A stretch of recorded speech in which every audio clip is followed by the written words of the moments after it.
Good day, everyone. Welcome to my channel. For tuning in. Have an amazing day. First of all, we are going to fold our fabric into two. The measurement we are working with, the body is 24, 22. The shoulder is 5.5. Take 5.5. First of all, you draw a straight line at the top for your base. When you draw the straight line, you measure 5.5 for your shoulder. You go down by ½ inch or 1 inch for your shoulder slope. Take it down. Then you measure your half length. The half length I'll be working with is 10. 9 plus sewing allowance 10. So I took 10 straight down at my half length. Then for my shoulder, I go down to my 5.5. I go straight also my 5.5. Now my 5.5, I also went straight up by the same 5.5. Then I took half of my measurement, 2.7.5. So that's where my curve is going to start from. So I took it here, curve it to my 2.7.5, 2.75, 2.75 for my curving for the shoulder. Then for the neck, it's going to be around neck. So I took 2 for the width and 2.5 for the depth. 2 for the width and 2.5 for the depth. Took it and joined it here. So the body that I'll be working with is 24. So I took 24 and then I added 1 inch. I took 6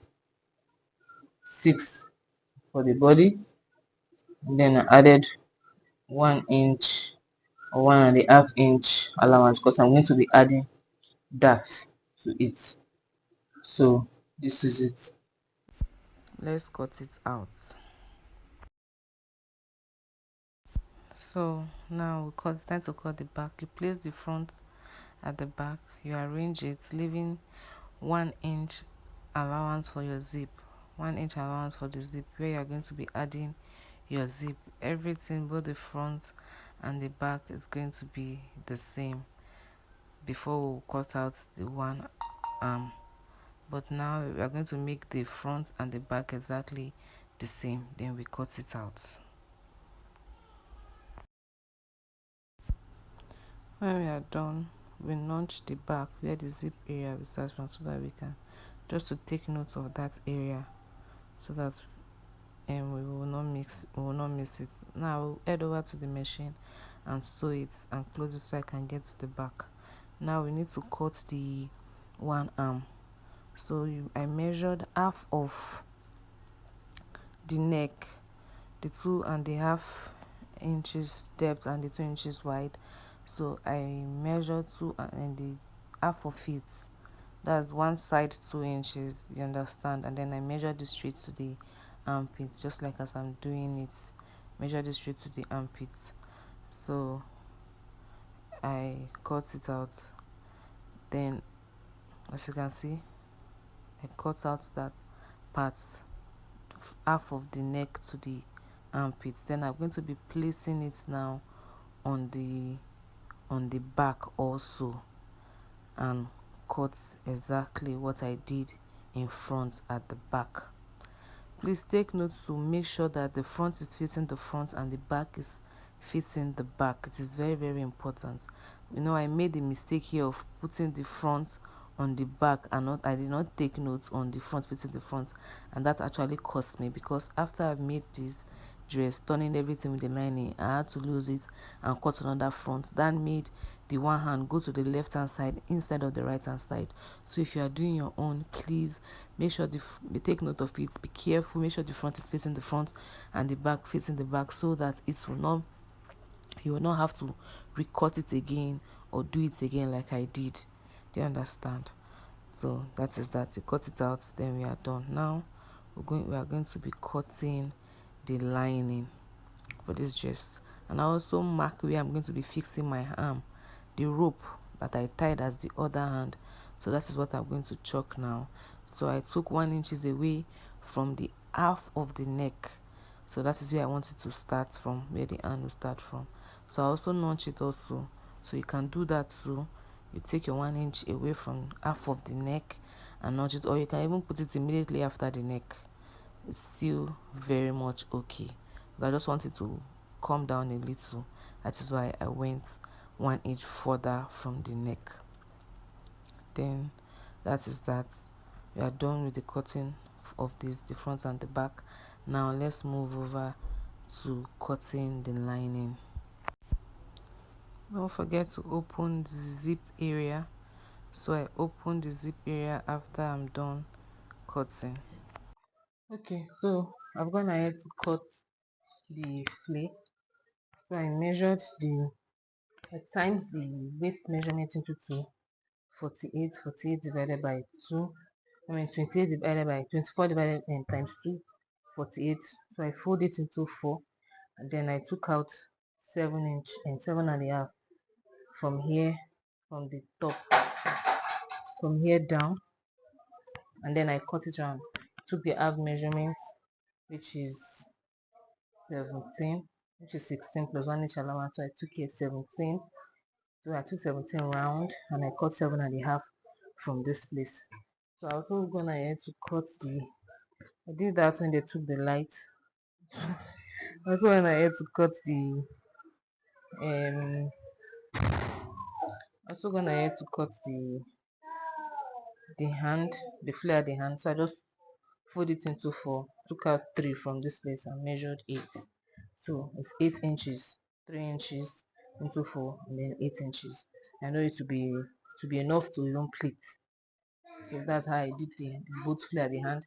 So I'm going also to cut the lining for each of the fabric. You can see, make sure you cut it very well, lining facing this place so that it can come out really well.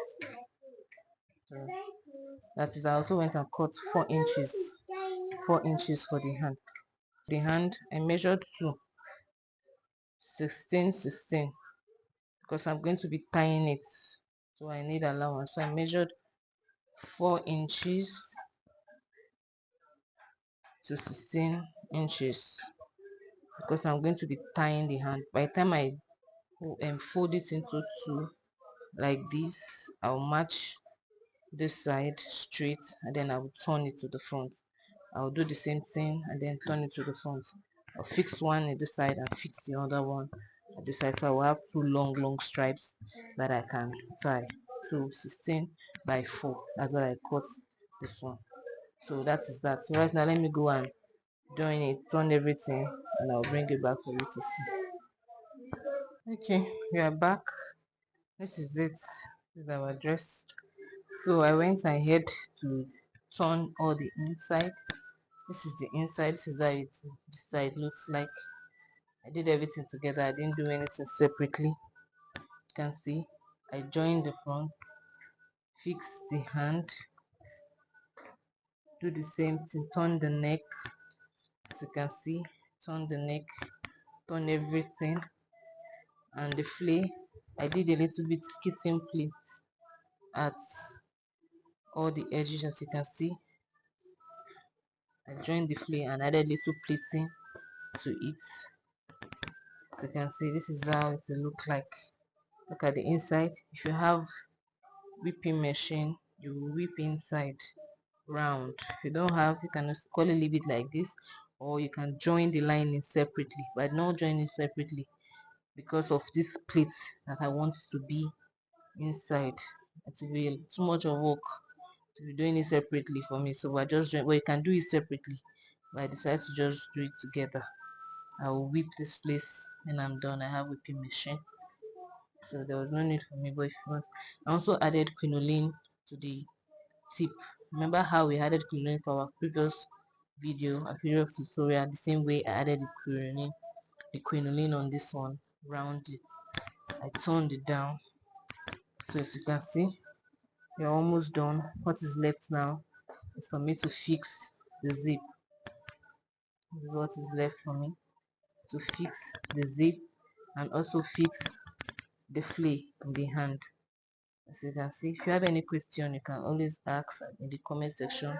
I will answer you. If you want me to do a video on your question, I will also do that and send to you. So whatever it is, always ask, I will answer. As you can see, so what I will do now is to join about 4 inches from the half length. I will leave it for the zip, close the remaining part, and then I will fix my zip from here to that 4 inches, and also fix my hand. Then this dress is finished. Then we are done with the making of this dress. So I did not go ahead and add any knits, just this crinoline is okay for the flay. So this is the finished product. As you can see,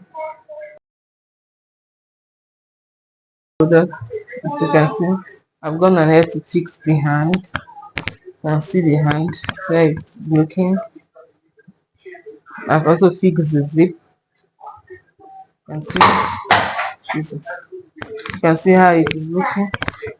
This is the finished product. This is your dress. Thank you for tuning in.